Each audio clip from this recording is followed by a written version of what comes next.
Assalamualaikum warahmatullahi wabarakatuh. Alhamdulillah, selalu saja kita memuji Sang Pencipta Allah.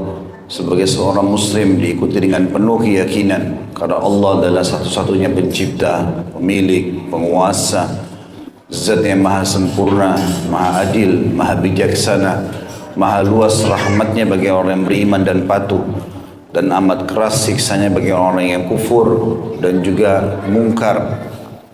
Allah subhanahu wa ta'ala dengan kemahamurahannya telah memudahkan kita untuk mengucapkan kalimat yang mudah untuk diucapkan, penuh dengan berkah dan menjadi penyebab utama segala kebutuhan kita dipenuhi di roda kehidupan di muka bumi ini, yaitu kalimat Alhamdulillah. Maka selalulah ucapkan kalimat ini. Selanjutnya kita panjatkan salawat dan taslim, salam hormat kita penuh dengan cinta dan rindu kepada manusia terbaik, manusia yang telah diperintahkan oleh Allah untuk menjadikannya sebagai suri tauladan, dan juga mengucapkan satu kali salam hormat dibalas oleh Allah 10 kali tambahan rahmat, dan rahmat Allah luas sekali, masuk dalamnya pengampunan dosa, peninggian derajat dan pemenuhan segala kebutuhan. Maka jadilah juga orang yang sudah setelah mengucapkan Alhamdulillah, mengucapkan salawat dan taslim kepada Nabi besar Muhammad sallallahu alaihi wasallam. Baik, melanjutkan bedah buku kita tentang begini seharusnya mendidik anak. Panduan mendidik anak sejak masa kandungan hingga dewasa berdasarkan Al-Quran dan Sunnah. Dan kita sekarang masuk ke pasal kedua, masalah hak-hak anak pasca kelahiran. Kata penulis, setelah anak lahir, Islam telah membuat ketetapan bagi orang tua atau orang yang diberi tanggung jawab agar memberikan hak pendidikan secara layak dan berbuat baik kepada bayi dengan menegakkan hak-haknya yang berkaitan dengan etika dan sunnah dari petunjuk Nabi SAW tentang bayi. Karena hal itu akan memberi pengaruh positif dan penyebab yang mendatangkan kebaikan dan keberkahan bagi bayi. Di dalam hal-hal yang harus diperhatikan oleh orang tua, yang pertama, jadi kita bukan hanya sekedar punya anak dan selesai, atau hanya sekedar dijadikan sebagai bahan banggaan karena jumlah anaknya sekian. Tapi ada hak-hak syar'i yang menyebabkan kita sebagai orang tua mendapatkan pahala karena menjalankan perintah Allah di anak tersebut. Yang pertama ada hak waris, sesuai dengan hadis Abu Hurairah radhiyallahu anhu bahwa Nabi SAW bersabda, "Idza istahallal mauludu urrith." Jika bayi sudah bersuara, maka ia berhak diberi warisan. Hadis ini riwayat Abu Daud nomor 2920. Tentu warisan ini dibagikan kalau pemilik harta sudah meninggal dunia, baik ayah ataupun ibu. Dan dalam syariat Islam ada hitung-hitungan tersendiri. Berapa hak persentase ayah, berapa hak persentase ibu, anak laki-laki, anak perempuan, ya, anak sekandung seayah sama si ibu, anak seayah, ya, atau saudara seayah, saudara seibu, semua punya bagian-bagian khusus yang telah ditentukan dalam syariat dan tidak kita bahas pada waktu sekarang tentunya, karena itu ada bab sendiri. Tapi yang jelas kalau anak bayi yang lahir sudah menangis, keluar suara, artinya dia hidup, tidak meninggal, maka dia dapatkan warisan. Dan warisan tidak akan diberikan kepada orang yang meninggal. Jadi misalnya ada anak yang meninggal di umur 7 tahun, pemilik harta ayahnya masih hidup, maka anak itu tidak dapat warisan. Karena warisan hanya dibagi bila pemilik harta meninggal dunia. Juga dalam riwayat lain dari Sa'id bin Musayyab rahimahullah, dari Jarir bin Abdullah, dari Al-Miswar bin Makramah, keduanya berkata radhiyallahu anhum bahwasanya Rasulullah SAW telah memutuskan hak waris. Tidaklah anak mendapat hak waris hingga bersuara, baik berupa jeritan, bersin ataupun tangisan. Hadis ini diriwayatkan Ibnu Majah dengan sanad sahih di nomor 2751. Artinya kapan bayi itu lahir, kemudian dia bersuara atau dia bersin, ya, atau dia hidup, ya, dalam arti kata dia hidup di sini dia bergerak, maka dia termasuk bisa mendapatkan warisan. Ya, karena ada juga anak-anak subhanallah lahir diuji oleh Allah SWT bisu, nggak ada suara tapi dia hidup. Sebagian ulama mengatakan ini masuk di dalamnya karena dianggap dia kuasa Allah Subhanahu wa taala hidup dan punya warisan kalau orang tuanya meninggal. Jadi misal ada bayi baru lahir, bertepatan begitu dia lahir dia nangis, ibunya meninggal. Ibunya meninggalkan harta yang banyak, maka anak ini termasuk ahli waris. Walaupun nanti warisannya diurus oleh kerabat terdekatnya, ya, orang-orang yang mampu untuk mengurus itu. Ya, misalnya ayahnya atau mungkin saudara yang paling tua, ya, bisa mengelola harta si bayi ini sampai dia mampu, baru kemudian diberikan warisannya. Tapi dengan dia lahir, kemudian orang tua pemilik harta ibu atau ayah yang meninggal dunia, atau saudaranya meninggal dunia sementara dalam kondisi kaya, maka berarti dia termasuk ahli waris yang akan diberikan nanti pada saat dia sudah dewasa. Ya, intinya dia hidup. Ibnu Taimiyah rahimahullah berkata, jika ada orang meninggal dunia lalu ahli warisnya berada dalam kandungan, maka hak warisan harus ditahan. Bila nanti dia lahir dalam keadaan hidup, maka hak waris harus diberikan. Dan bila lahir dalam keadaan mati, tidak berhak mendapat warisan. Dan harta tersebut diberikan kepada ahli waris pertama. Maksudnya ahli waris yang hidup. Namun bila lahir dalam keadaan hidup kemudian mati, maka hak warisan harus diberikan kepadanya, baik dia lahir bersuara atau tidak. Yang penting ada tanda-tanda kehidupan, baik berupa bersin maupun tarikan nafas atau gerakan tubuh yang menunjukkan dia sempat hidup. Ya, ini disebutkan oleh Ibnu Taimiyah dalam buku beliau Al-Muntaqa min Akhbaril Mustafa sallallahu alaihi wasallam. Jadi kalau bayi pun misalnya pas lahir, kemudian orang tuanya meninggal, ibu atau ayahnya meninggal, maka dia termasuk ahli waris. Berjalan seminggu kemudian dia juga meninggal, misal si bayi itu. Sementara dia sudah punya warisan, maka warisan dia dibagi juga kepada hak waris yang lain. Walaupun dia belum sempat menikmati warisan tersebut, karena tadi dia sudah mendapatkan warisan. Ya. Ini hak yang pertama dari anak-anak pada saat lahir. Yang kedua adalah masalah azan pada telinga bayi. Walaupun ini khilaf di antara ulama khusus poin ini, ya. Ada yang mengatakan disunnahkan, ada yang mengatakan ini hadisnya lemah maka ditolak. Tidak ada azan dan iqamah di telinga bayi. Tapi di sini penulis termasuk berpegang pada hadis itu, dipegangi dan dijadikan sebagai rujukan. Kata beliau, Islam sangat menaruh perhatian tinggi terhadap kelurusan dan kebaikan anak. Maka Islam menganjurkan kepada orang tua agar mengumandangkan azan pada telinga bayi ketika lahir dari perut sang ibu ke alam kehidupan dunia. Sehingga pertama kali yang didengarkan oleh sang bayi adalah suara dan nilai tauhid kepada Allah, ajakan kepada nilai-nilai dasar Islam, dan menegakkan solat yang menjadi rukun Islam yang kedua. Adapun atau azan juga berfungsi sebagai pengusir syaitan.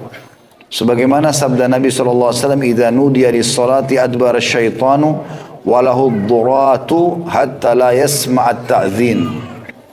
Jika azan dikumandangkan untuk solat, maka syaitan menyingkir sambil mengeluarkan angin, ya, hingga dia tidak mendengar suara azan.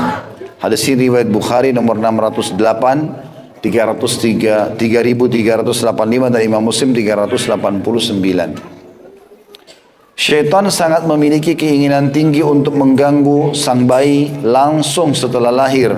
Sesuai dengan hadis Abu Hurairah radhiyallahu anhu, dia berkata bahwa Rasulullah sallallahu alaihi wasallam bersabda, "Ma min bani Adam mauludun illa yamassuhu syaitanu hina yulad, fayastahilla sarikhan min massi syaitani ghaira Maryam wa ibnaha atau wabniha." Tidaklah ada di antara anak-anak Adam seorang bayi pun yang terlahir melainkan akan diganggu oleh syaitan pada waktu lahirnya, sehingga anak itu berteriak keras karena gangguan syaitan tadi, kecuali Maryam dan juga anaknya. Maryam alaihissalam ibunya Isa dan anaknya Isa alaihissalam. Allah SWT jaga mereka dari gangguan syaitan itu. Kemudian Abu Hurairah juga berkata, bila kalian mau silakan membaca firman Allah Subhanahu wa taala dalam surah Al-Imran ayat 36.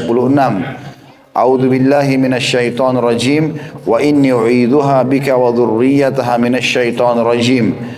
Dan aku memohon perlindunganmu, M-nya besar kata ganti Allah, untuknya, untuk si Maryam. Jadi doa ini diucapkan oleh ibunya Maryam alaihissalatu wassalam, istrinya Imran yang Allah ceritakan dalam surah Al-Imran surah nomor 3. Imran itu ayahnya Maryam. Ibunya berdoa pada saat hamil untuk Maryam, mengatakan aku mohon perlindunganmu ya Allah untuknya dan anak cucunya, maksudnya untuk Maryam dan anak cucunya dari gangguan syaitan yang terkutuk. Jadi semua ini menjelaskan di awal-awal paragraf tentang masalah syaitan terganggu dengan azan dan bagaimana syaitan itu lari pada saat mendengarkan azan, dan juga bagaimana semua bayi pada saat menangis awal itu adalah gangguan syaitan. Di antara perlindungan terhadap anak, kata beliau, dari gangguan syaitan adalah mengumandangkan azan pada telinga anak yang ketika lahir atau anak ketika lahir. Dari Abdullah bin Rafi', dari Abu Rafi', dia berkata, saya melihat Rasulullah SAW mengumandangkan azan pada telinga Hasan bin Ali ketika Fatimah melahirkannya. Ini diriwayatkan oleh Abu Dawud di nomor 5105, Tirmidzi nomor 1514, dan juga beliau mengatakan hadis ini disahihkan. Juga Imam Ahmad mengatakan dalam musnadnya nomor 25933. Terus saya sudah bilang tadi, khusus hadis-hadis tentang azan ini khilaf di antara ulama. Ada yang melemahkan, ada yang mensahihkan. Yang mensahihkan mengatakan ada azan bagi bayi. Yang mendhaifkan untuk melemahkan mengatakan tidak ada azan bagi bayi. Ya. Jadi ini termasuk penulis berpegang pada disahihkannya hadis ini, sebagaimana Abu Dawud tadi mensahihkan hadis ini. Kata beliau, selain ini masih ada beberapa hadis lain yang didhaifkan oleh para ulama yang tidak perlu saya sampaikan dalam bab ini. Sementara faedah azan pada telinga bayi, yang pertama, azan termasuk bagian syiar Islam dan kaum muslimin serta syiar tauhid yang diperdengarkan pertama kali kepada bayi. Yang kedua, azan mengandung unsur ajakan kepada penghambaan diri kepada Allah dan peringatan tentang solat sebagai rukun Islam yang terpenting. Yang ketiga, azan merupakan panggilan agama serta sunnah Nabi Muhammad SAW. Yang keempat, azan melindungi bayi dari gangguan syaitan, karena syaitan menyingkir ketika mendengar suara azan. Yang kelima, ketika sang bayi mendengar suara azan, maka suara itu menguatkan dan menggerakkan fungsi pendengaran bayi. Dan yang terakhir, yang keenam, azan sebagai bentuk ajakan bagi bayi atau bagi anak kepada ibadah terhadap Allah, pengamalan agama Islam yang lurus dan pengabdian yang murni kepada Allah akan mengalahkan ajakan dan gangguan syaitan. Artinya kesimpulan dari poin kedua hak bayi ini adalah bagaimana azan dikumandangkan di kupingnya, kemudian azan itu berfungsi untuk mengusir syaitan.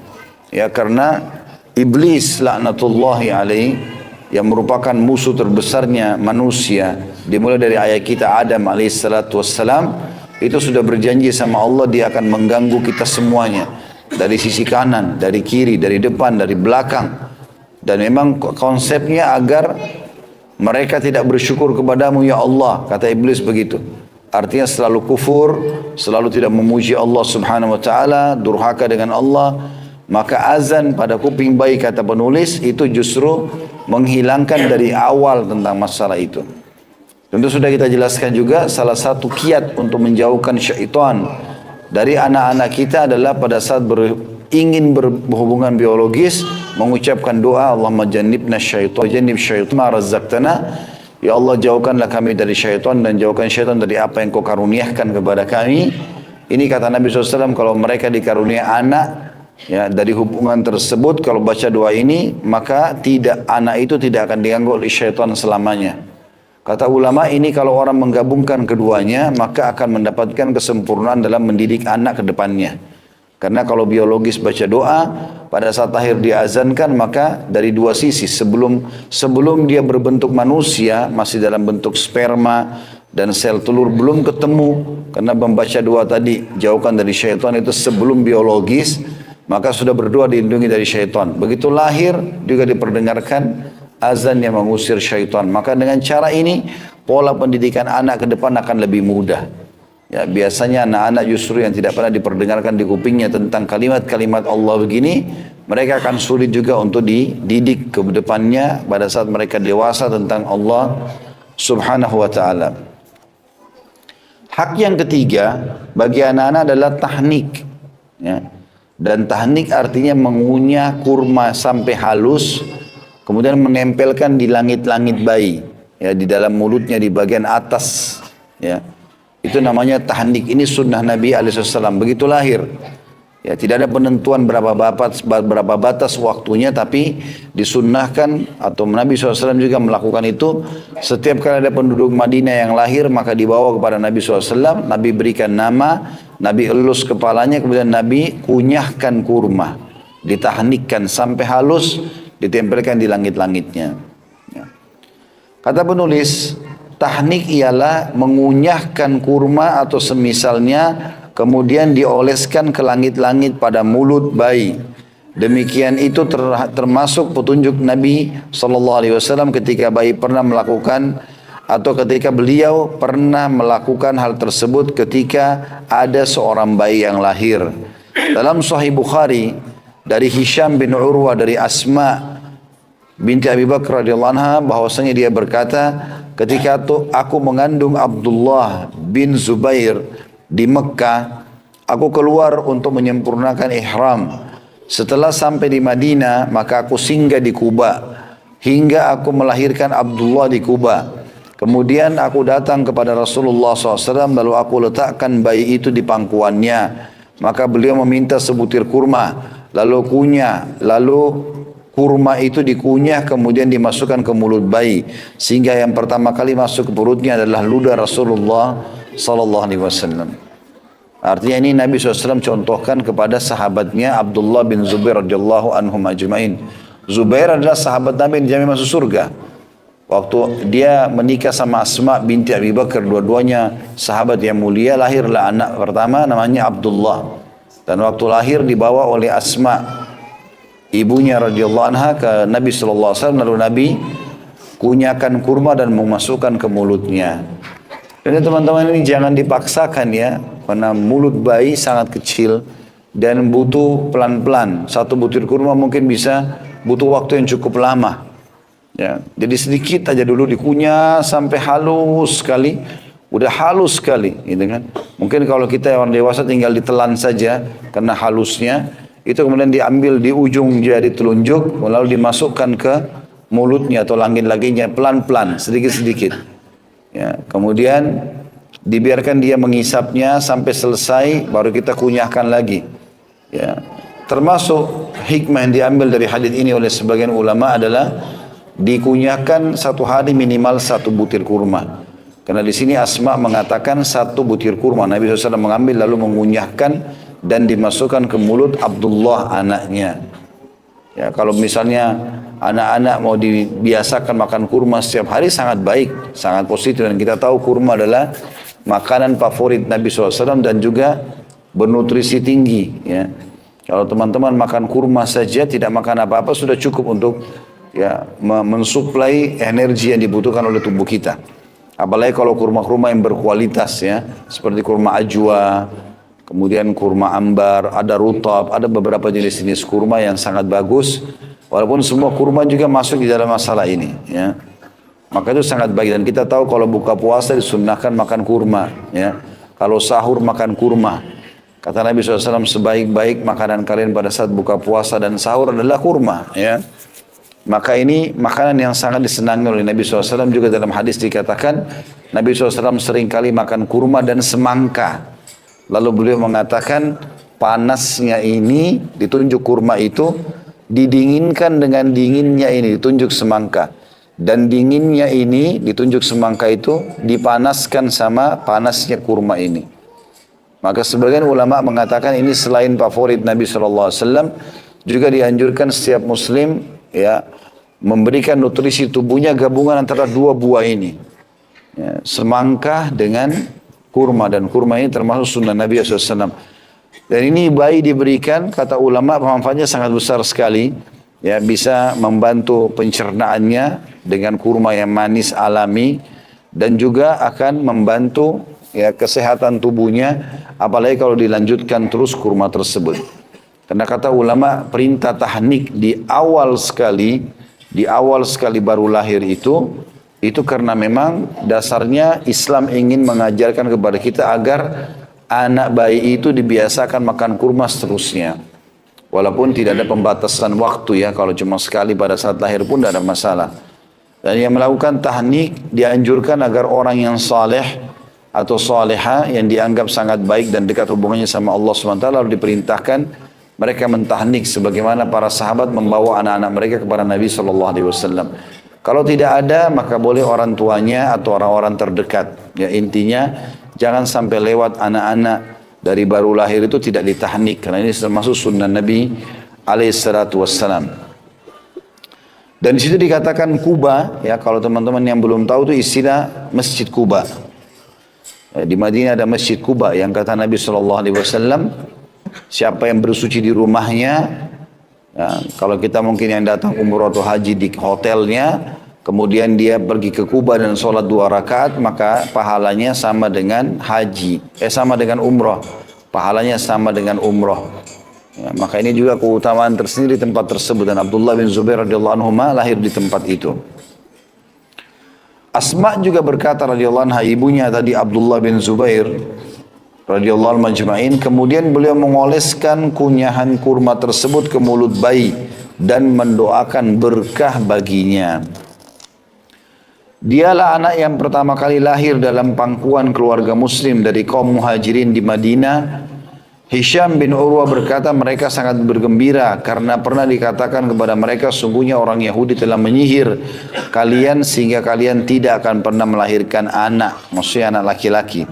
Hadis ini riwayat Bukhari nomor 3909, 5469. Jadi waktu para sahabat hijrah ke Madinah itu kalau tidak salah 3 bulan berturut-turut semua anak yang lahir dari kaum muslimin perempuan, tidak ada anak laki-laki.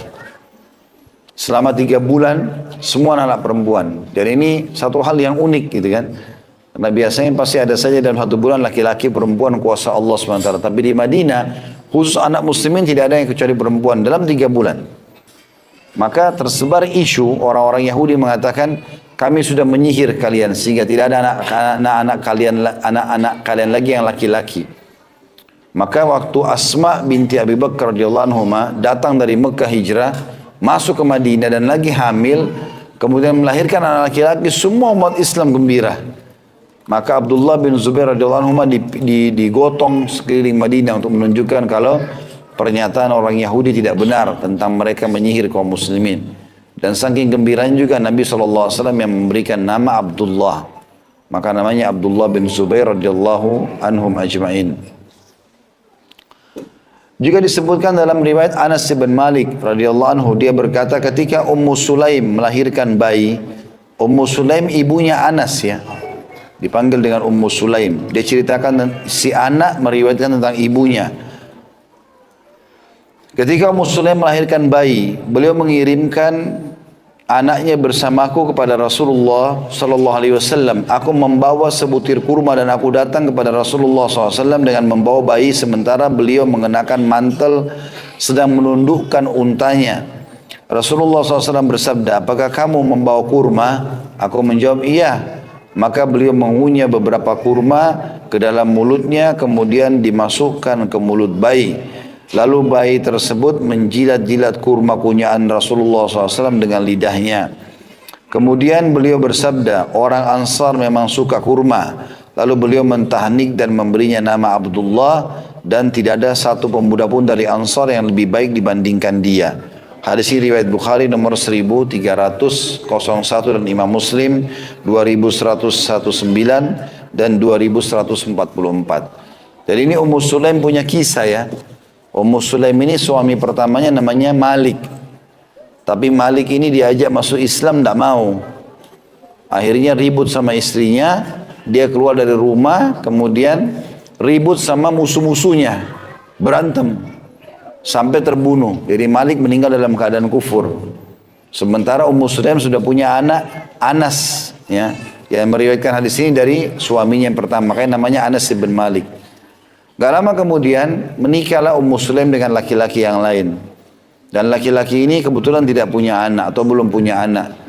Lalu Ummu Sulaim hamil dan ternyata ya, lahir anak laki-laki. Maka si suami yang kedua ini sangat gembira dan menyayangi anaknya itu. Bangga sekali dapat anak laki-laki gitu. Tapi subhanallah dari awal lahir sakit terus anak ini.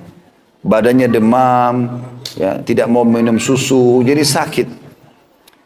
Maka saking kerasnya sakitnya beberapa hari, tiba di waktu maghrib di beberapa hari dari kelahirannya, si ayah dari bayi ini mengatakan saya mau pergi ke masjid. Minta Ummu Sulaim supaya rawat. Maka setelah itu Ummu Sulaim pun melihat bayinya lagi istirahat. Kemudian suaminya pergi, pas dia balik ke kamar ditemukan anaknya sudah meninggal. Bayi itu meninggal. Maka Ummu Sulaim berkata kepada orang di rumahnya, pembantunya dan juga Anas sendiri, Anas bin Malik ini anaknya dari suami pertama, jangan ada yang menyampaikan berita kematian bayi ini kepada ayahnya kecuali saya. Karena dia tahu kalau ayahnya sangat gembira dapat bayi ini gitu. Maka akhirnya pulanglah sang suami tadi atau si ayah ini dari masjid setelah sholat isya.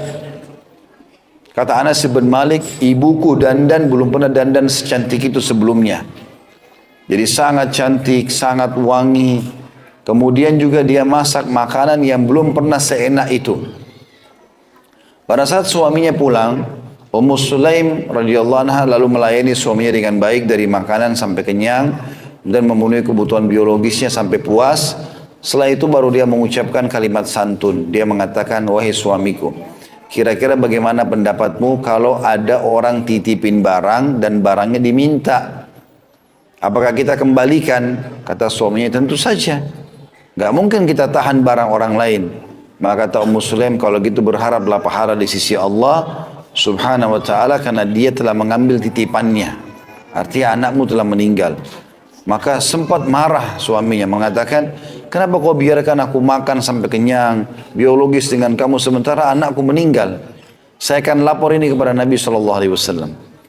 Maka pergilah mereka suami istri ke hadapan Nabi SAW. Lalu setelah mendengar cerita Nabi SAW senyum sambil mengatakan, apakah kalian sempat berhubungan tadi? Kata mereka iya. Kata Nabi SAW, semoga Allah berkahi. Ternyata betul dari hubungan biologis malam itu, Ummu Sulaim hamil lagi, ya, kemudian melahirkan anak laki-laki. Ya, dan Nabi SAW tadi yang Anas bin Malik ya, mentahnik bayi tersebut dan memberikan nama Abdullah serta mendoakan keberkahan. Kata Anas bin Malik, adikku ini yang bernama Abdullah, ya tentu dari suami kedua ibunya, itu mendapatkan keberkahan sampai keturunannya semuanya. Dia Abdullah itu nanti pada saat dewasa punya anak, punya cucu sampai berjumlah 100 orang. Ya karena Allah Subhanahu wa taala memberkahi kehidupannya. Tapi saksi bahasan kita adalah kisah Ummu Sulaim radhiyallahu anha pada saat lahir anaknya yang kedua yang ya dari suami yang kedua ini, maka Allah Subhanahu wa taala memberikan keberkahan dan juga Nabi SAW mentahniknya, memberikan kurniaan kurma ke mulutnya. Hadis selanjutnya dari Abu Musa al-Asy'ari radhiyallahu anhu, dia berkata, ketika anakku lahir aku membawanya ke Rasulullah sallallahu alaihi wasallam, lalu beliau memberinya nama Ibrahim dan beliau mentahniknya dengan kurma. Dalam riwayat Bukhari terdapat tambahan, beliau mendoakan keberkahan kepada bayi itu lalu beliau menyerahkannya kepada kedua orang tuanya. Hadis ini riwayat Bukhari di nomor 5467 dan Imam Muslim nomor 2145. Hadis ini menjelaskan juga termasuk sunnah Nabi SAW, kita membawa bayi kepada orang saleh lalu kemudian kita minta supaya dia mentahniknya, mengunyakan kurma lalu dimasukkan ke langit-langit baik, kemudian juga minta dia memberikan nama. Karena Nabi SAW seringkali memberikan nama kepada bayi-bayi yang dibawa kepada beliau. Ya, dan ini nanti akan kita jelaskan juga termasuk hak anak adalah memiliki nama yang baik, ya, memiliki nama yang baik. Dan ini akan selalu kita ingatkan teman-teman sekalian, memiliki nama yang baik artinya memiliki nama yang baik, makna yang baik. Ya, makna-makna yang baik. Dan tidak usah terlalu banyak namanya. Ya. Dan kita memilih nama-nama yang mulia, ya, nama-nama nabi-nabi misalnya, itu nanti ada dijelaskan di halaman 99 ya. Ya, kurang lebih mungkin ini juga ada nama-nama buruk, nama-nama baik, itu sampai halaman 104. Tapi ini termasuk sunnah Nabi SAW, kita memberikan nama yang baik. Nanti saya jelaskan panjang lebar pada bahasan bab itu sebentar ya, atau hak yang itu. Tapi jelas teman-teman hati-hati dengan nama-nama yang suka keliru ini. Kita menumpukan banyak nama. Ya, kita disuruh pilih nama satu yang maknanya bagus. Kita lihat nama nabi-nabi misalnya. Adam, Idris, Hud, Saleh, Shu'aib. Ya. Kemudian Musa, Isa, Muhammad, Sulaiman, Daud. Satu nama. Nah, kita di Indonesia namanya Muhammad, Yusuf, Harun. Muhammad Nabi, Yusuf Nabi, Harun Nabi. Siapa yang mau dipanggil? Ini kan mestinya dipilih satu saja, gitu kan? Tidak usah panjang-panjang. Kadang-kadang ada orang lahir di bulan Sya'ban, Sya'bannya dimasukkan. Nama rumah sakitnya Nur Syifa, Nur Syifa dimasukkan. Apalagi, ya segala macam. Untuk apa nama panjang-panjang? Nama satu, nama Nabi-Nabi satu, kan? Nama Nabi Muhammad SAW Muhammad saja, nggak ada tambahannya sama sekali, gitu kan? Kita kadang-kadang cuma pakai nama Muhammad ini kita jadikan sebagai berkah saja. Yang penting ada namanya Muhammad. Kadang-kadang Muhammad Idris, Muhammad Nabi, Idris Nabi. Yang mana kita mau pakai? Kalau dipakai Idris seperti kita dahulukan Nabi Idris dari Ibrahim, dari Muhammad SAW. Nabi Muhammad lebih afdal, itu kan? Contohnya. Sama dengan perempuan, perhatikan istri-istri Nabi. Aisyah, Hafsah, ya, Sauda, Sofia, satu nama. Jadi tidak usah ditambah panjang-panjang. Dan juga nama ini disunnahkan dipanggil lengkap. Muhammad ya Muhammad, jangan panggil Mat. Nah, ya. Muhammad artinya berkah. Muhammad artinya mulia, terpuji. Kita kalau bilang Alhamdulillah, Alhamdulillah, Hamada, Muhammad, Ahmad, sama maknanya. Artinya terpuji. Kalau mat artinya dipanjangkan. Telah belajar tajwid kan? Matkan, panjangkan maksudnya. Nah, jadi kita beda makna. Padahal sebenarnya harapannya maknanya ya. Makna. Dan jangan pilih nama-nama yang tidak sesuai dengan syariat. Hanya karena kita tokohkan nama seseorang yang tidak jelas keimanannya. Nanti kita jelaskan ada nama-nama yang haram, nggak boleh pakai. Seperti nama iblis, nama syaitan. Ya, nama-nama orang yang pernah Allah murkai, Fir'aun misal, itu nggak boleh. Nanti kita jelaskan sebentar di babnya. Dan jelas kembali ke masalah tadi, masih masalah tahnik di sini. Ada riwayat tadi menjelaskan Nabi SAW memberikan nama anaknya Abu Musa al-Asy'ari dengan Ibrahim. Ya.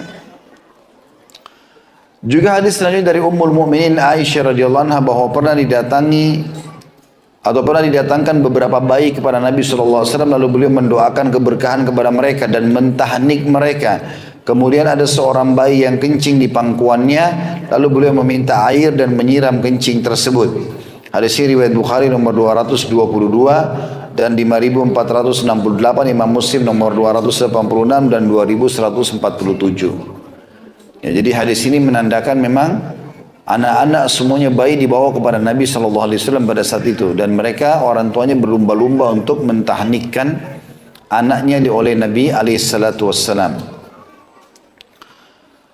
Dari hadis ini juga diambil pelajaran tentang kasih sayang Nabi SAW. Walaupun beliau dikencingi oleh bayi orang lain, beliau tidak marah, beliau tidak segala macam, tidak menghardik.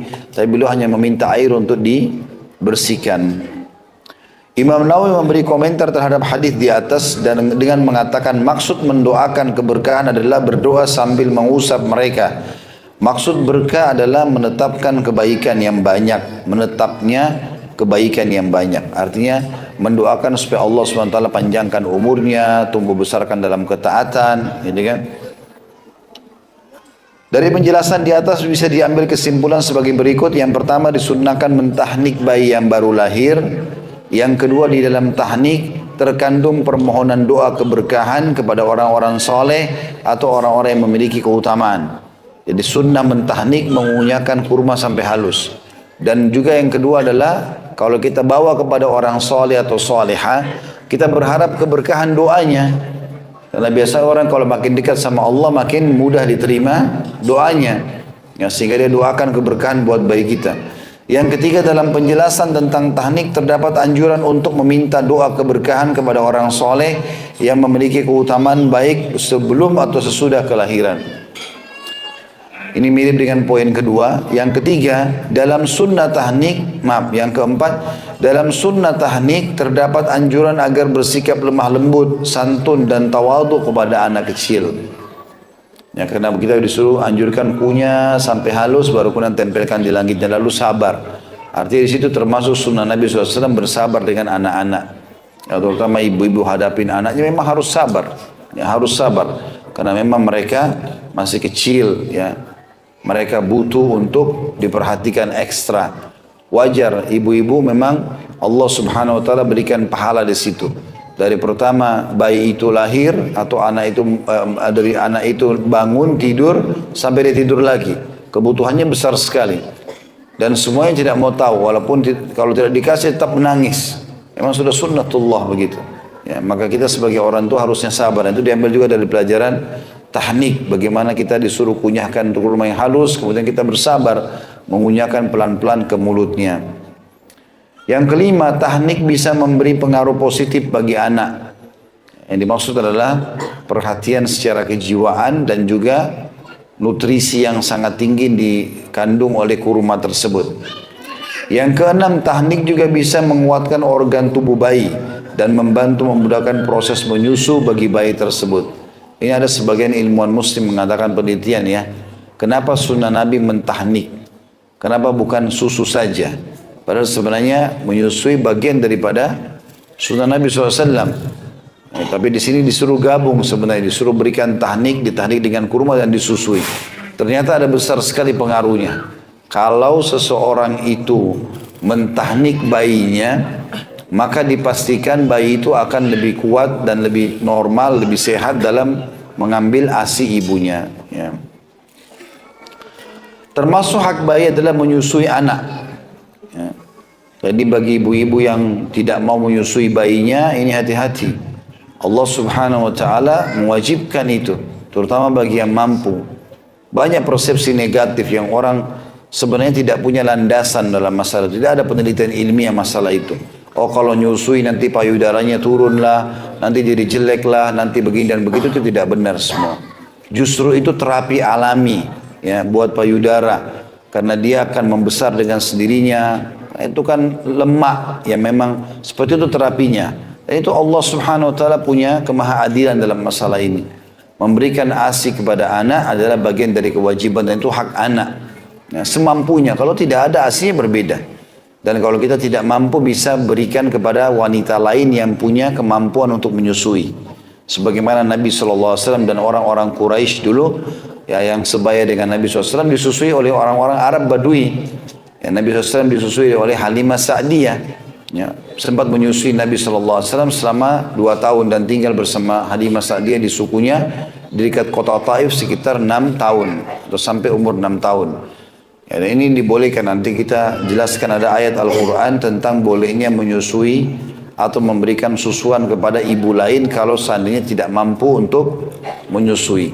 Dan bagi ibu-ibu yang menyusui anak orang lain, ini harus jelas statusnya. Ya, harus jelas statusnya. Yang suka donor-donor ASI, berikan ASI kepada klinik misalnya, klinik donor ASI, harus tulis status nasabnya dia, siapa ibu ini, tinggal di mana. Karena kalau anak itu minum sampai kenyang susunya, maka menjadi mahramnya. Ya, tidak boleh menikah lagi. Anak-anak perempuannya ibu ini juga tidak boleh menikah lagi sama bayi yang disusui kalau anak laki-laki misalnya. Atau anak perempuan yang disusui, anak dia laki-laki, tidak boleh menikah. Di zaman Nabi SAW pernah terjadi ada 2 orang, ini tidak ada hubungan kerabat mereka sama sekali. Tapi ternyata pernah disusui dari satu sumber. Laki-laki sama perempuan menikah, kemudian Nabi SAW menikahkan. Setelah nikah, ada satu ibu tua datang mengatakan, ya Rasulullah, ini 2 orang nih yang sedang menikah, dulu pernah saya susui. Baik bukan ibu mereka. Jadi dititipin aja kasih ke ibu lain, ibu ini memang kerjanya nyusuin anak bayi. Maka dia bilang ini dua-dua ini pernah saya susuin. Maka Nabi SAW pisahkan. Dan Nabi mengatakan bagaimana bisa kalian bersatu suami istri sementara sudah ada yang mengakui permasalahan tersebut. Ya, makanya harus hati-hati. Donor ASI harus jelas statusnya. Ya. Kalau ada tetangga ibu mengatakan ini saya punya ASI banyak biar saya susui anak kamu misalnya, kita langsung kasih aja. Harusnya tahu. Ya, karena kalau anak kita kenyang berarti menjadi anak susuan dia.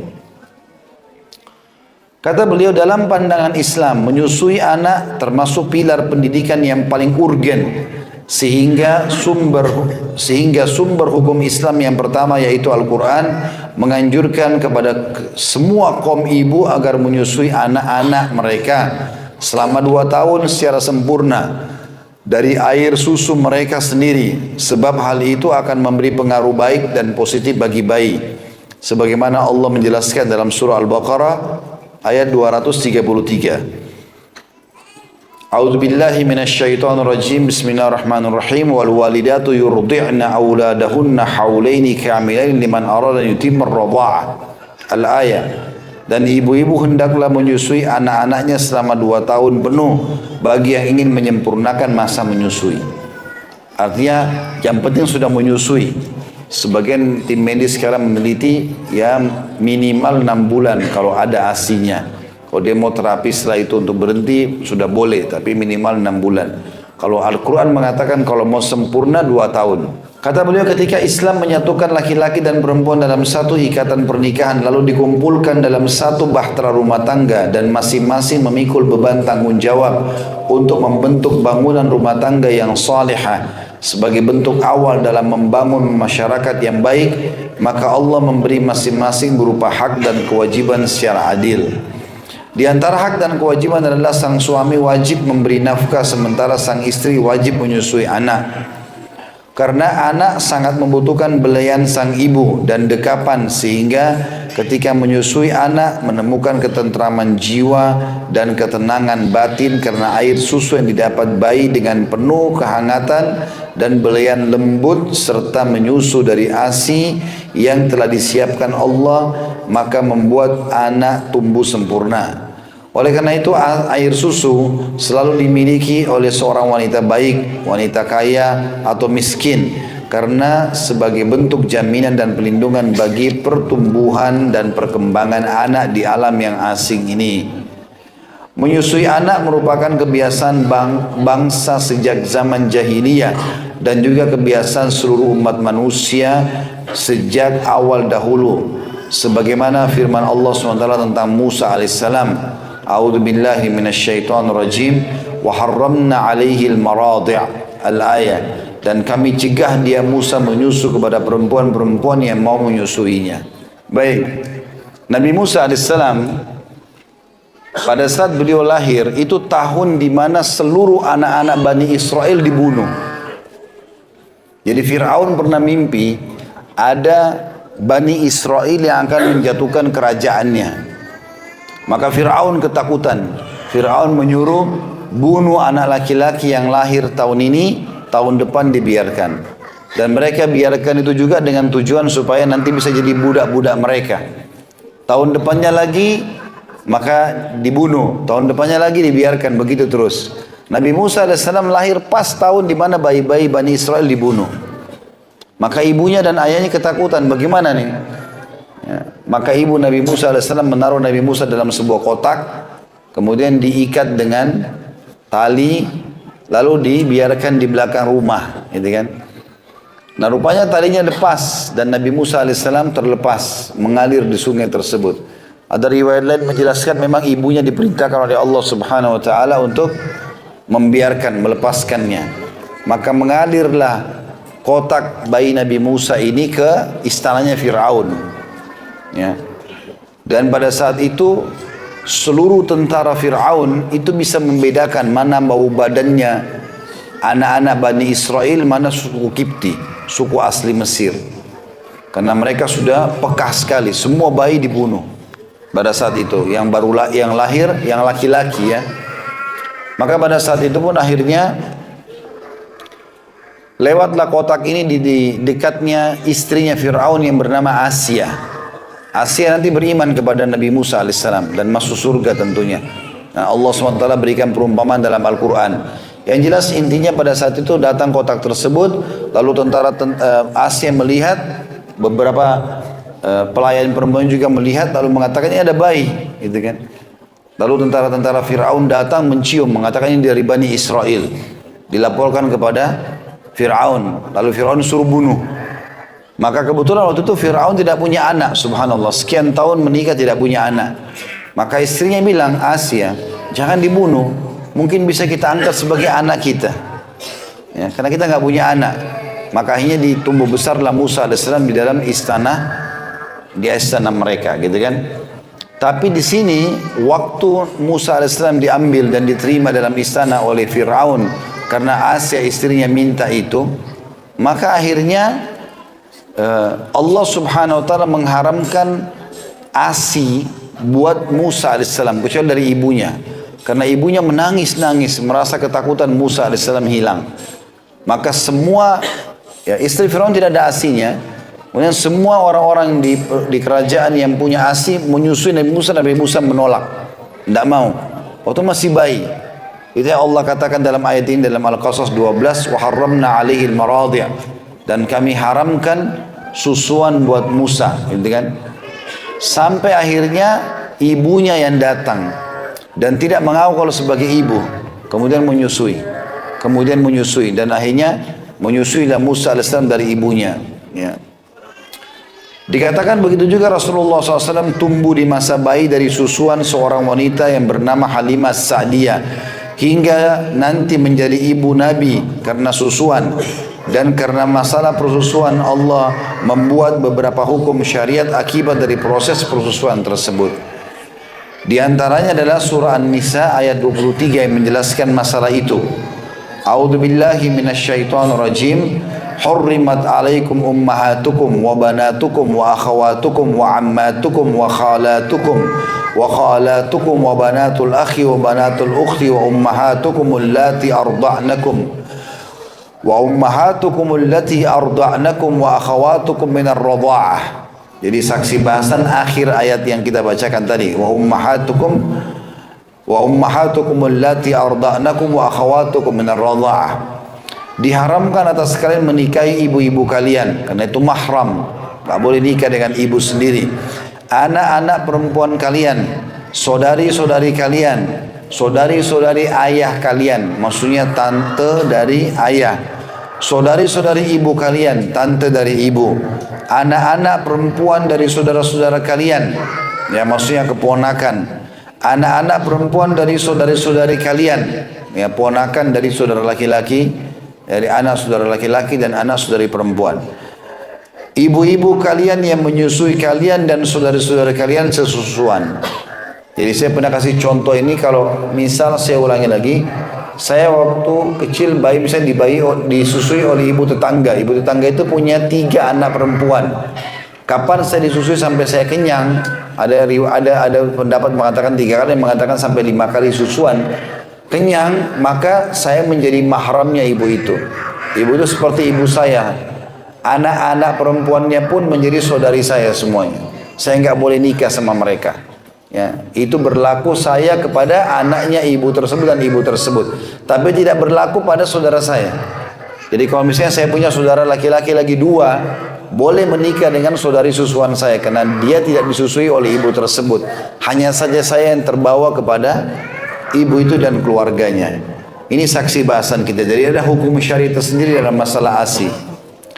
Allah sangat menganjurkan kepada ibu agar menyusui anak dengan ASI dan tidak memberi makanan dari susu lain, karena ASI tidak bisa diganti dengan susu apapun. Bahkan beberapa ahli gizi menyarankan agar tidak memberi susu lain. Sementara para pakar dan dokter mengeluarkan maklumat secara resmi bahwa makanan sehat yang terhindar dari berbagai wabah penyakit dan mampu membentuk pertumbuhan tubuh seimbang dan normal adalah ASI. Ya, makanya ibu-ibu itu dianjurkan, diniatkan dalam hati pada saat hamil, ikhlas menerima kehamilan tersebut. Anak itu lahir ikhlas diterima, ibu disuruh kasih ASI atau disuruh ASI ibunya atau anak-anaknya disuruh berikan ASI, maka dia memberikan dengan ikhlas. Ini adalah kebaikan semuanya, ibadah kepada Allah subhanahu wa ta'ala. Dikatakan tidak pernah ya, terjadi aksi mengganti ya, makanan bayi dari ASI kepada susu buatan kecuali zaman sekarang, dan akhirnya telah diketahui dampak negatifnya sehingga mereka menyuarakan ajakan untuk kembali kepada ASI. Kecuali kalau ibu melahirkan, kalau ibu sama sekali nggak punya ASI, itu berbeda. Ada sebagian orang, tapi sebagian kecil, persentasenya kecil sekali. Umumnya semua pasti punya ASI. Seorang ibu muslimah yang baik, kata beliau, tidak akan rela mengganti ASI dengan susu buatan pabrik, karena Islam menyuarakan dengan suara lantang tentang pentingnya menyusui anak dengan ASI, walaupun kondisi sangat sulit atau buruknya hubungan antara suami dengan istri, meskipun perceraian terjadi. Seperti Allah berfirman dalam surah Al-Baqarah ayat 233, A'udzu billahi minasyaitonir rajim. Wal walidatu yurdi'na auladahunna haulaini kamilain liman arada yutimma ar-radha'ah. Dan ibu-ibu hendaklah menyusui anak-anak mereka selama 2 tahun penuh bagi yang ingin menyempurnakan masa menyusui itu. Seorang ibu yang telah ditalak pun, bercerai sama suaminya, masih mempunyai kewajiban terhadap anaknya yang masih menyusui. Sebuah kewajiban yang telah ditetapkan Allah kepada setiap wanita, dan hendaklah dia tidak meninggalkan kewajiban tersebut meski hubungannya dengan suaminya sudah terputus, karena yang harus membayar mahar resiko itu adalah si kecil. Apapun yang terjadi, ibu wajib menyusui dan sang ayah wajib memberi nafkah kepadanya, dan Allah harus lebih diutamakan dan ditaati daripada diri mereka sendiri dan orang tua mereka. Sebagaimana Allah berfirman dalam Al-Baqarah 233 tadi. A'udzu billahi minasyaitonir rajim. Fa in arada fi'salan an taradin minhum wa tashawurin fala junaha 'alaihima wa in aradtum an tastardi'u auladakum fala junaha 'alaikum idza sallamtum ma ataitum bil ma'ruf wattaqullaha wa'lamu annallaha bima ta'maluna basir. Apabila keduanya ingin menyapi dengan persetujuan dan permusyawaratan antara keduanya, maka tidak ada dosa atas keduanya. Dan jika kalian ingin menyusukan anak kalian kepada orang lain, maka tidak ada dosa bagi kalian. Apabila kalian memberikan pembayaran dengan cara yang patut, bertakwalah kepada Allah dan ketahuilah bahwa Allah Maha melihat apa yang kalian kerjakan. Makna ayat ini maksudnya adalah kita, naudzubillah, kalau seseorang bercerai pun suami istri dan si ibu masih masa menyusui, walaupun cerai si suami tetap wajib memberikan nafkah, ya. Kalau istri diceraikan, kewajiban nafkah hanya sampai iddah. Selesai masa iddah 3 bulan tidak ada nafkah lagi, gitu kan? Sudah putus, bukan lagi suami istri, tergantung mereka kembali atau tidak. Tapi si perempuan kalau lewat masa iddah sudah boleh menikah dengan laki-laki lain. Tapi kalau punya anak dan anak disusui selama 2 tahun, tetap wajib diberikan nafkah oleh si pemilik sperma, si ayah. Ya, walaupun si perempuan tadi nikah sama laki-laki lain, bukan kewajiban laki-laki sekarang yang suami ini membiayai si anak tadi, tapi ayahnya, ya. Jadi pada bapak-bapak bertakwa kepada Allah Subhanahu wa taala yang naudzubillah mungkin sempat cerai sama istrinya, punya anak-anak, tetap wajib membiayai anak-anaknya walaupun istrinya sudah menikah sama laki-laki lain. Itu kewajiban dia, bukan kewajiban suami dari istrinya sekarang, ya. Kalau ada suaminya Masya Allah yang sekarang bertakwa kepada Allah, dia ingin membantu istrinya, dia sayangi anak-anak dari suami pertama sebagaimana anak dia, itu sebuah karunia. Tapi kita harus paham yang wajib adalah si pemilik sperma, si ayah, wajib itu. Walaupun cerai, tetap wajib dia memberikan nafkah. Nafkah istri yang diceraikan hanya sampai masa iddah 3 bulan, tapi kalau untuk anak sampai 2 tahun, masa menyapi 2 tahun, ya.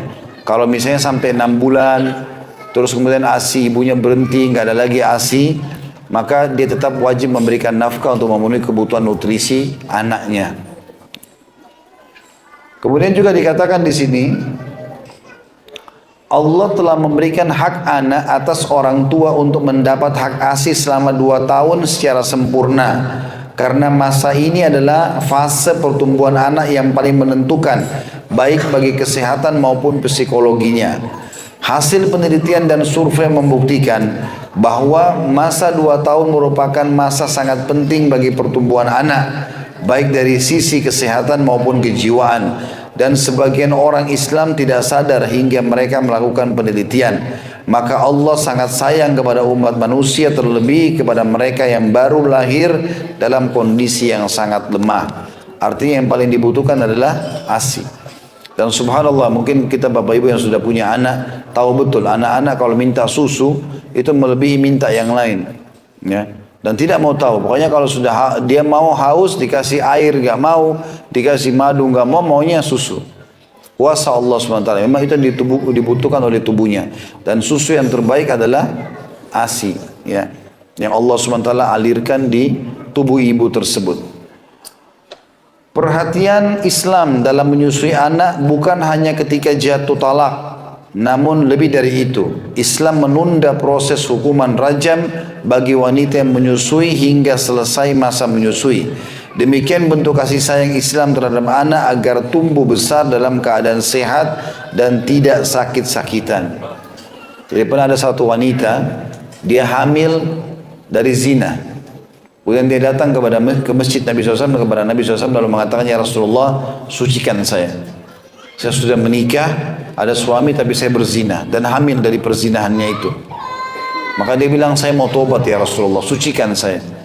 Kata Nabi SAW, dia hamil, pulanglah sampai kau selesai melahirkan. Jadi walaupun itu anak zina, dia tidak ada dosanya anak itu.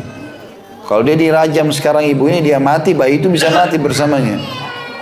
Pulang dulu melahirkan 9 bulan. Setelah melahirkan, ibu itu datang, masih dihantui rasa takut. Dia mengatakan, ya Rasulullah, anak ini sudah lahir, ya, sucikan saya. Kata Nabi SAW, anak itu punya anak disusui 2 tahun. Setelah engkau menyapinya baru datang kepadaku.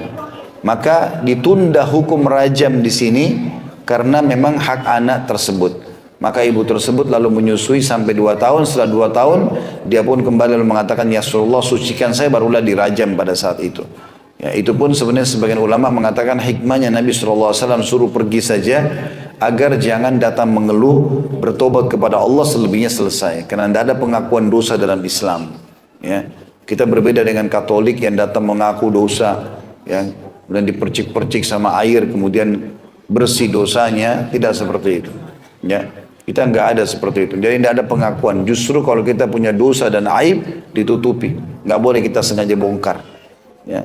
Orang lain aja kalau kita tutupi, Allah tutupi aib kita hari kiamat, apalagi aib kita sendiri. Harusnya kita hindari masalah itu, ya. Jadi jangan pernah berbangga dengan perzinahan yang pernah dilakukan, kebohongan, dosa, jangan diceritakan ke orang lain. Kalau Allah tutupi, maka kita tutupi. Bersyukur kepada Allah, bertaubat, lalu kita tidak usah cerita kepada siapapun.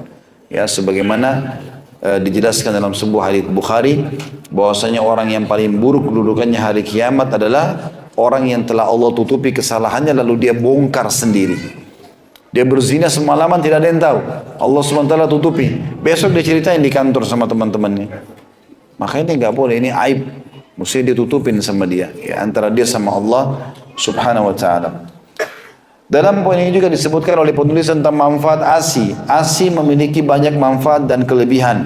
Karena ASI menjadi makanan bayi ketika masih dalam kandungan dan setelah lahir sebagai tindak lanjut dari proses pertumbuhan pasca kelahiran. Di antara manfaat ASI sebagai berikut. Jadi maksudnya nutrisi yang ibu hamil sedang makan, Allah SWT jadikan sebagai ilmu pengetahuan.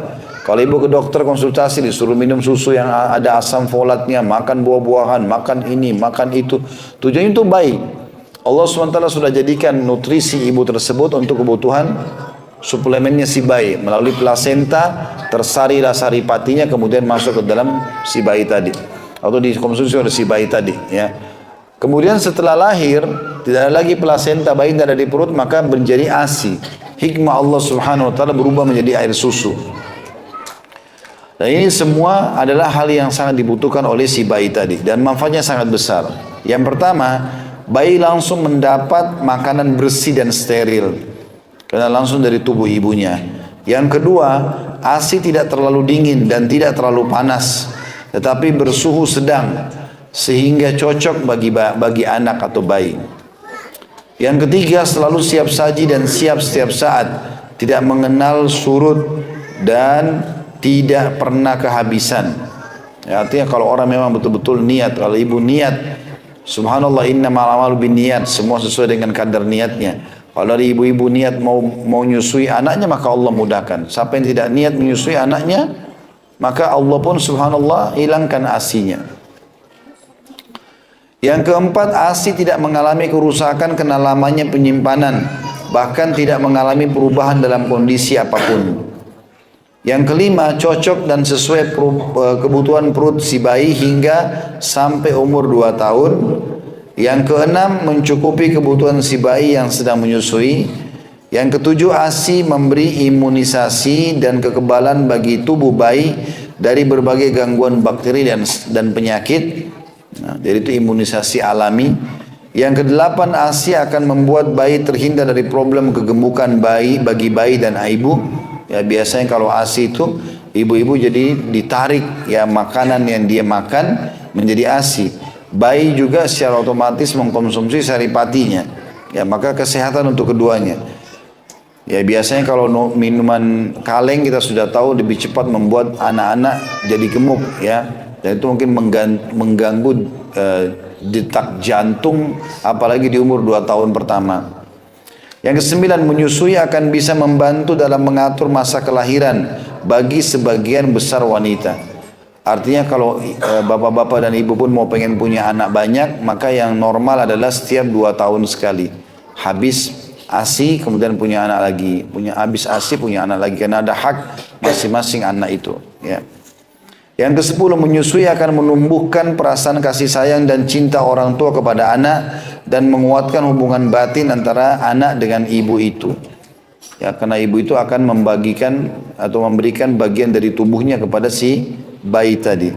Yang ke-11, menyusui akan memberi pengaruh pada anak hingga menjadikan anak memiliki mental yang stabil, penampilan tenang dan baik tingkah lakunya, serta bagus dalam pembentukan jaringan otak, emosional, intelijensi dan juga jasmani. Bahkan di sana masih ada beberapa manfaat yang harus diketahui Allah, yang hanya diketahui Allah ya. Bahkan di sana masih ada beberapa manfaat yang hanya diketahui oleh Allah.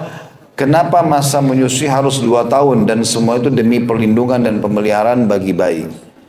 Proses menyusui anak bisa dibarengi dengan niat yang baik dalam rangka mencapai ridha Allah. Maka Allah akan memberi kelancaran air susu setiap saat dibutuhkan. Oleh karena itu Umar bin Khattab radhiyallahu anhu pernah mengatakan kepada istri yang sedang menyusui anaknya, janganlah kamu menyusui anak seperti hewan. Sebab hewan hanya menyusui karena perasaan sayang dan insting saja. Namun susuilah anakmu dalam rangka mencari pahala dari Allah dan agar bayi tersebut hidup sehingga nanti akan menjadi hamba yang menyembah Allah dan mentauhidkannya. Jadi ibu-ibu ikutkan niat itu dengan kebaikan. Niat karena ini perintah Allah Subhanahu wa taala. Islam sangat memperhatikan kesehatan dan keselamatan sang bayi sehingga dilarang menyusui anak pada waktu hamil karena air susunya akan mengganggu kehamilan. Pada akhirnya anak akan terhalangi dari ASI. Maka inilah yang diperingatkan oleh Nabi SAW dari Abdullah bin Mas'ud radhiyallahu anhu. Dia berkata bahwa Rasulullah SAW menyebut 10 perilaku yang dibencinya, diantaranya merusak si bayi tadi.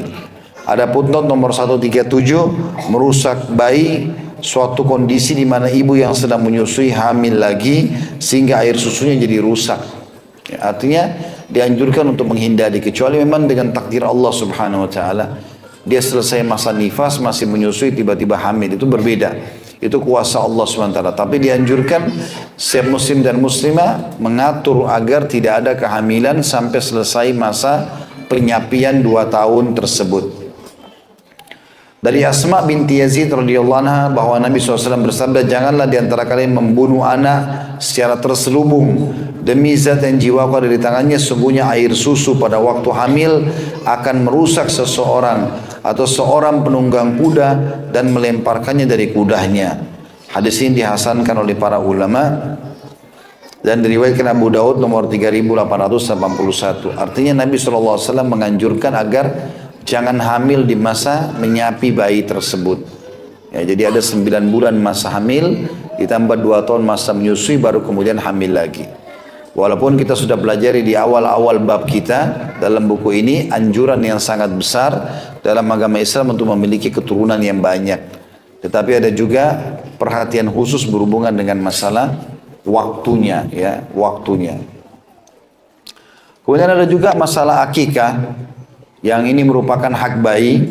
Akikah ialah sebutan bagi hewan yang disembelih untuk anak yang baru lahir, dan akikah adalah hak yang wajib ditunaikan orang tua untuk anak. 2 ekor kambing untuk anak laki-laki dan 1 ekor kambing untuk anak perempuan. Ini tidak bisa diganti hewan lain, ya, harus kambing saja, kambing atau domba. Dan dia mirip syaratnya dengan Idul Adha. Ya, minimal umur setahun kalau kambing, kalau domba minimal 6 bulan. Boleh jantan, boleh betina, yang penting tidak cacat. Ya. Dianjurkan semampunya orang tua tersebut. Kata beliau, akikah lebih utama daripada bersedekah berupa uang sebesar harganya walaupun ditambah lebih besar, seperti yang dinyatakan oleh Ibnu Qayyim. Jadi memang kita membeli kambing dan menyembelihnya, itu yang diperintahkan dalam syariat, bukan diganti dengan uang. Imam Bukhari meriwayatkan dalam Sahih dari Salman bin Amir Ad-Dabbi radhiyallahu anhu, beliau berkata, saya mendengar Rasulullah SAW bersabda, ma'al gulami akikah fariku lahu daman wa amitu anhu al-adha. Setiap bayi memiliki hak akikah, maka alirkanlah darah atau sembelihkanlah hewan akikah baginya dan hilangkanlah gangguan atau rambut darinya. Hadis ini riwayat Bukhari nomor 5472. Jadi sunnah Nabi itu di hari ke-7 kita memotong rambutnya, ya, mentahnik, tahnik dari awal lahir sampai hari ke-7, bisa juga lebih daripada itu, memberi nama, mencukur rambut, memberi nama dan mengakikahkannya. Itu di hari ke-7-nya. Berdasarkan hadis Nabi SAW dari Hasan bin Samurah radhiyallahu anhu, kullu gulamin murtahan bi akikati tudbahu anhu yawmas sabi' wa yuhlaku ra'su wa yusamma. Setiap bayi tergantikan oleh akikahnya, disembelihkan kambing untuknya pada hari ke-7, dicukur rambutnya dan diberi nama. Hadis ini sahih riwayat Ibnu Majah nomor 3165. Dari Aisyah Ummul Mukminin radhiyallahu anha juga bahwasanya Rasulullah sallallahu alaihi wasallam memerintahkan kepada kami agar menyembelih akikah untuk bayi laki-laki 2 ekor kambing dan bayi perempuan dengan 1 ekor kambing. Ya, hadis ini diriwayatkan oleh Tirmidzi di nomor 1549, Ibnu Majah 3163. Ada riwayat lain juga menjelaskan, teman-teman, pernah anaknya Abdurrahman bin Abi Bakar radhiyallahu anhu majma'in, ini adiknya Aisyah radhiyallahu anhu majma'in, pernah melahirkan, istrinya melahirkan, istri Abdurrahman melahirkan dan lahir anak laki-laki. Karena gembiranya mereka sembelihkan unta. Pada saat Aisyah datang di rumah Abdurrahman, lalu mereka cerita kalau yang disembelih adalah unta. Maka kata Aisyah radhiyallahu anha, keliru. Nabi SAW perintahkan kambing atau domba dan tidak boleh diganti kepada hewan lain walaupun hewan itu lebih besar, ya. Ibnu Abbas juga berkata dalam rumah bahwasanya Rasulullah SAW menyembelih akikah untuk Al-Hasan dan Husain 1 kambing 1 kambing. Hadis ini diriwayatkan oleh Abu Daud nomor 2841. Ini khusus masalah anak kembar, ya. Kalau anaknya kembar dua-dua laki-laki, bukan 2 ekor tapi seekor, ya. Karena dianggap mereka satu. Dianggap mereka satu karena satu kandungan di waktu yang bersamaan lahir. Cuma beda waktu saja, kan. Makanya Hasan Husain lahir kembar. Lalu Nabi SAW sembelihkan 1 ekor kambing. Dari Ummu Qurs Al-Ka'biyah radhiyallahu anha bahwa beliau bertanya kepada Rasulullah SAW tentang akikah. Maka Nabi SAW bersabda, anak laki-laki 2 kambing dan anak perempuan 1 kambing. Dan tidak ada masalah bagimu kambing jantan atau betina. Hadis ini diriwayatkan Imam Ahmad nomor 26.827, Abu Daud 2835, dan masih banyak perawi yang lain tentunya. Tapi hadis ini hadis sahih, ya. Dan ini juga diambil pelajaran teman-teman, sunnahnya makan kambing. Bagi bapak ibu yang tidak suka makan kambing harus belajar makan kambing. Karena ini bagian dari syariat kita. Bagian dari syariat kita, ya. Ada 3 dalil berhubungan dengan masalah perintah makan kambing. Yang pertama hadis Bukhari, kalau Nabi SAW sangat gemar makan paha kambing. Berarti kalau kita makan karena Nabi suka, itu pahala. Ya, kita niatkan begitu. Yang kedua ada Idul Adha. Idul Adha itu boleh unta, boleh ya sapi, tapi tetap lebih afdal domba dan kambing. Kenapa? Karena waktu Nabi Ismail tidak jadi disembeli, diganti oleh apa? Domba.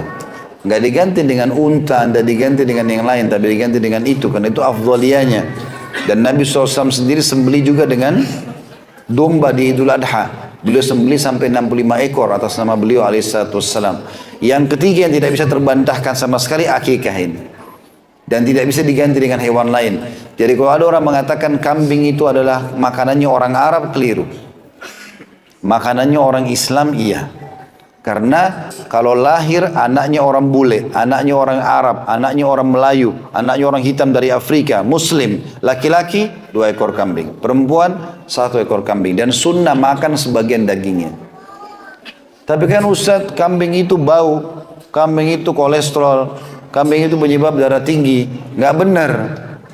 Yang buat bau orangnya, bukan kambingnya. Dia tidak tahu cuci, dia nggak tahu masak. Yang buat kolesterol darah tinggi itu bumbunya, bukan daging hewannya. Kalau terlalu banyak garamnya, terlalu banyak bumbu, itu yang buat masalah. Minyaknya. Ya, kalau kita bicara masalah jeroan, semua jeroan memang begitu, menyebabkan kolesterol. Tetapi kalau dagingnya tidak sama sekali. Bahkan sudah ada diadakan penelitian, daging kambing itu kandungan proteinnya senyawa dengan kandungan protein manusia. Jadi sehat buat manusia. Makanya susunya juga susu baik, susu yang sehat, ya kambing itu. Bahkan ada penelitian lebih baik daripada susu sapi. Jadi persepsi ini harus dihilangkan, ya. Sampai ada orang, subhanallah, itu hari kami sempat mengadakan bentuk panitia untuk Idul Adha. Ya, kemudian ada daging sapi, ada daging kambing. Kalau dapat kupon daging kambing nggak mau. Ya. Kenapa? Karena nggak biasa makan daging kambing. Harus belajar. Karena ini bagian daripada syariat kita. Sunnahnya kalau kita akikah anak, ya bagi dan sebagainya dimakan. Begitu yang disunnahkan Nabi SAW. Imam Ahmad juga meriwayatkan dari Asma binti Yazid radhiyallahu anha bahwa Rasulullah SAW bersabda, al-hakikatu haqqa atau haqqun, al-hakikatu haqqun anil gulami syatani mukafiatani wa anil jariyati syat. Akikah adalah suatu hak setiap anak yang baru lahir. Anak laki-laki 2 kambing yang sempurna dan anak perempuan 1 kambing yang sempurna. Hadis ini diriwayatkan oleh Abi Ya'la dalam Musnadnya nomor 4521 dan disebutkan oleh Albani dalam Sahihul Jami' di nomor 4107. At-Tabarani juga meriwayatkan dari Ibnu Abbas radhiyallahu anhu bahwasanya Rasulullah SAW bersabda, anak laki-laki 2 kambing dan anak perempuan 1 kambing akikah. Hadis ini riwayat Tabarani dalam Al-Kabir di 11 halaman 150. Dan ini juga disahihkan oleh Al-Haythami dalam Al-Majma', ya, di jilid 4 halaman 58. Berarti memang semua dalil tertuju kepada kambing ataupun domba, ya. Kalau teman-teman percaya, insya Allah kalau disembelih secara syar'i, Nabi SAW suruh sembelih hewan itu, ya, dengan menajamkan pisau. Kata Nabi SAW, Allah menyuruh kalian berbuat baik dalam segala hal, ya. Kalau kalian membunuh dengan cara yang baik, kalau kalian menyembelih dengan cara yang baik, dan tajamkanlah pisau kalian agar kalian menenangkan sembelihan kalian. Pisaunya tajam, pisau nggak boleh dilihatkan kepada hewan itu. Ya, jangan iseng kambing mau disembelih, nih pisau nih. Nggak boleh diseret-seret hewan kurban itu.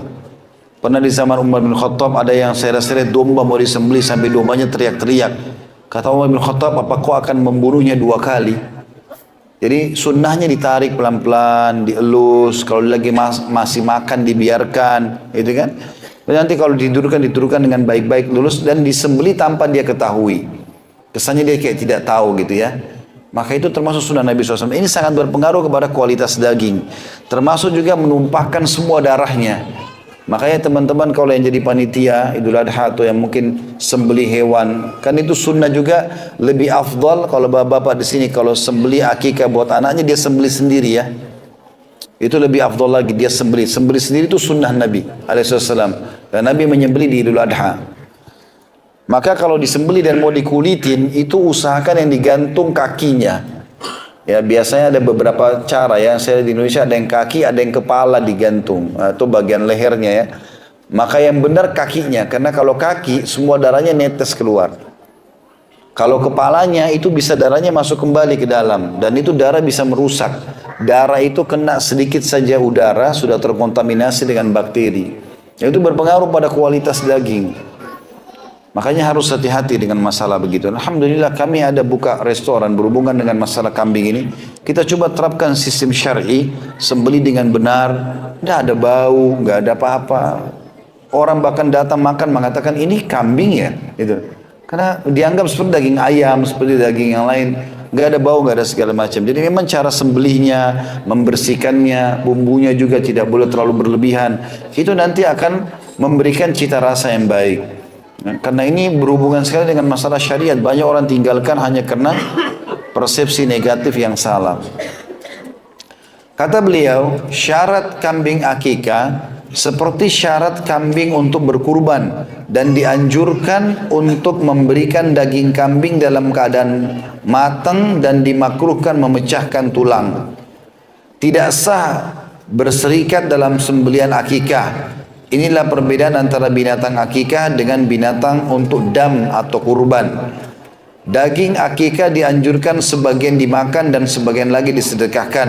Begitu juga sebagian ulama menganjurkan bagi orang yang belum akikah agar menyembelih hewan akikah ketika sudah dewasa. Ya. Jadi artinya sebagian ulama berpendapat kalau ada orang waktu masih kecil memang belum akikah sama sekali, dia sekarang sudah mampu, boleh diakikahkan dirinya. Ini pendapat sebagian ulama. Ada juga yang mengatakan tidak, sudah gugur. Kalau hari ke-7 sudah tidak diakikahkan sama orang tuanya karena tidak mampu, sudah gugur. Tapi kalau orang tuanya tidak tahu hukum, lupa, boleh sembelih hari apa saja. Dan ada hadis Nabi SAW, sembelihlah untuk anak kalian hari ke-7, kalau tidak 14, kalau tidak hari ke-21. Tapi yang paling afdal dan hadis yang sahih adalah hari ke-7-nya. Jangan lewatkan hari ke-7.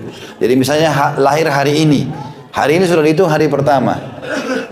Ya, selama belum masuk hari yang kedua, hari masih masuk, maghrib kah, sore kah, lahir ini hari pertama. Hitunglah mulai hari ini, misalnya Kamis, Jumat, Sabtu, Ahad. Ada kan Kamis ya misalnya, Kamis, Jumat, Sabtu, Ahad, Senin, Selasa, Rabu. Ya, berarti hari Rabu depan sudah masuk hari ke-7 dan itu diakikahkan pada saat itu. Ya. Tidak boleh bersekutu dalam arti kata, tidak boleh misalnya adik kakak, si kakak melahirkan istrinya, si adik juga melahirkan istrinya. Lalu dia bilang, kita akikah satu kambing aja berdua. Gak boleh bersekutu. Itu tadi yang dikatakan sini, tidak boleh bersekutu. Ya. Tapi beda kasusnya kalau tadi anak kembar diberikan satu-satu, itu beda. Ini maksudnya bersekutu di sini. Tapi boleh menerima sedekah kalau ada orang mau bayarkan. Misal adik saya melahirkan, kemudian dia punya anak, lalu orang mampu tapi saya juga mampu, lalu saya mengatakan udah akikahnya saya saja, ya mungkin dari pamannya lah contohnya gitu, itu boleh, gak ada masalah. Tapi ini dia hanya menyumbang saja. Kata beliau, faedah dan manfaat akikah yang pertama menyampaikan berita tentang kehadiran anak dan secara tidak langsung mengabarkan tentang posisi nasab anak agar tidak ada prasangka buruk terhadap status anak tersebut. Yang kedua, mengikuti panggilan sifat murah hati dan dermawan dan menjauhi panggilan sifat kikir dan pelit. Karena dengan menyembelih lalu membagi berarti kita jadi dermawan. Yang ketiga, menyerupai agama yang hanif dan lurus. Sebab ketika Nabi Ibrahim alaihissalam diperintahkan menyembelih anaknya Ismail, maka Allah menggantinya dengan sembelihan yang besar. Begitu juga manasik haji. terdapat syariat mencukur dan menyembeli, maka melaksanakan akikah merupakan tindakan penganut agama Hanif, dan anak juga telah mengamalkan sebagian ajaran agama tersebut. Artinya kalau anak itu diakikahkan berarti dia juga sudah kena pelaksanaan syariat tersebut. Yang keempat, akikah adalah kelanjutan kebaikan dan ketundukan, sebab melakukan hal itu semenjak masih atau masa bayi menunjukkan kemauan orang tuanya untuk berkorban di jalan Allah seperti yang dilakukan Nabi Ibrahim alaihissalam. Yang kelima, pengorbanan yang diatasnamakan bayi yang baru lahir semenjak anak keluar dari ke alam dunia. Sang anak akan mendapatkan manfaat dari pengorbanan itu maupun dari doa yang dipanjatkan untuknya, serta dari kehadirannya pada ritual akikah tadi. Tentunya juga jadi pelajaran lain ya, bahwasanya sunnah Nabi SAW kita menyembelih dan kita berikan kepada orang lain. Tidak harus akikah ya. Ya, termasuk sunnah Nabi SAW kita menyembelih hewan kalau kita punya kemampuan, lalu kita membagi-bagikan kepada orang lain. Ini termasuk ibadah. Yang keenam, melepas status anak yang masih tergadai karena anak tergadai dengan akikahnya, sebagaimana hadis menjelaskan masalah itu. Imam Ahmad rahimahullah berkata bahwa syafaat anak kepada orang tua tergadai oleh akikahnya. Begitu juga Atha bin Abi Rabah berkata bahwa yang dimaksud dengan tergadai adalah bahwa orang tuanya akan terharang dari syafaat anaknya. Kan kita tahu kalau anak kecil meninggal itu kan sebelum balik dia bisa memberikan syafaat orang tuanya. Dia bisa tolong orang tuanya masuk surga bersama dia. Tapi kalau orang tidak akikahkan anaknya, dia terhalangi dari itu. Terhalangi dari syafaat anaknya. Kata beliau, semoga Allah menjadikan akikah ini sebagai pembebas dan gangguan syaitan ketika bayi keluar dari rahim menuju alam dunia dan menusuk pada lambungnya. Karena ada hadis Nabi SAW yang berbunyi, tidak ada bayi lahir kecuali iblis menusuk lambungnya dan membuatnya menangis. Ya. Maka fungsi akikah untuk membebaskan dan menebus dari tawanan syaitan dan melepaskan dari jeratan penjara syaitan. Begitu juga bisa menjadi penghambat dari usaha syaitan untuk mencelakakan manusia pada akhir hayatnya. Maksudnya pada saat mau meninggal. Kan orang kalau mau ucapkan la ilaha illallah itu syaitan menghalanginya. Ya, sebagian ulama mengatakan ada hubungannya akikah dengan itu. Kalau akikah akan memudahkan dia mengucapkan kalimat tauhid di akhir hidupnya. Maka seakan-akan anak tertawan oleh syaitan yang siap untuk disembelih, kemudian dijadikan sebagai pengikut dan pembelanya. Apalagi iblis sudah bersumpah kepada Allah menyesatkan hambanya, kecuali sedikit yang tidak disesatkan, sehingga iblis menunggu mangsanya semenjak keluar dari alam kandungan menuju ke alam dunia. Ketika bayi lahir, maka dengan cepat syaitan berusaha merangkulnya dan menjadikannya sebagai pelayan dan budaknya atau menjadi tawanannya, sehingga dia menjadi pasukan dan penolong serta pembela iblis. Sehingga sejak masa bayi syaitan berusaha untuk menjadikannya sebagai bagian bala tentara dan pembantunya, sebagaimana firman Allah Subhanahu wa taala dalam surah Al-Isra ayat 64. A'udzu billahi minasyaitonir rajim wa syarikum fil amwali wal aulad. Dan berserikatlah dengan mereka pada harta dan anak-anak. Artinya kalau anak-anak baru lahir itu syaitan langsung ikat dengan belenggunya. Akikah melepaskan belenggu itu. Ini mirip juga dengan hadis Nabi SAW yang mengatakan, kalau kalian akan tidur maka syaitan akan ikat kalian dengan 3 ikatan. Ya, kalau kalian bangun dari tidur kemudian membaca zikir, memuji Allah, pas bangun tidur terlepas ikatan yang pertama. Dan kalau kalian berudu, ya, maka terlepas ikatan kedua. Dan kalau kalian sholat, terlepas ikatan ketiga, dan engkau akan temukan orang tersebut paling bahagia pada harinya. Jadi syaitan memang bisa mengikat kita. Nah, akikah melepas ikatan di awal lahir. Kata sebagian ulama, anak-anak yang tidak diakikah dipastikan akan selalu berada di jalan syaitan. Ya, mudah sekali tersesat. Tapi orang kalau akikah, walaupun dia terjerumus oleh syaitan, maka dia akan mudah kembali. Karena jeratannya tidak kuat lagi syaitan. Beda pada saat dia diikat dari masih bayi. Dalil yang terakhir yang diangkat oleh penulis ini adalah surah Saba ayat 20. A'udzubillahi minasyaitonirrajim wa laqad sadaqa 'alaihim iblisu dhannah. Sungguh iblis telah dapat meyakinkan terhadap mereka kebenaran sangkaannya. Karena bahaya yang mengancam anak seperti itu, maka Allah menganjurkan kepada kedua orang tua melepaskan jeratan itu dengan memberikan tebusan dengan akikah. Dan bila akikah belum disembeli, maka anak masih tergadai keselamatan dan keamanannya dari gangguan syaitan. Ada peringatan, melumuri kepala anak dengan darah akikah merupakan perkara yang dilarang. Jadi ada sebagian orang menganggap bayi itu supaya lebih selamat lagi dari syaitan, maka harus darahnya dilumurkan di badan bayi. Itu nggak benar, darah dibuang. Ya, darah tidak boleh sama sekali digunakan. Ya, Allahu a'lam. Baik, begitu saja, semoga bermanfaat. Subhanakallahumma bihamdika asyhadu an la ilaha illa anta astaghfiruka wa atubu ilaik. Wassalamualaikum warahmatullahi wabarakatuh.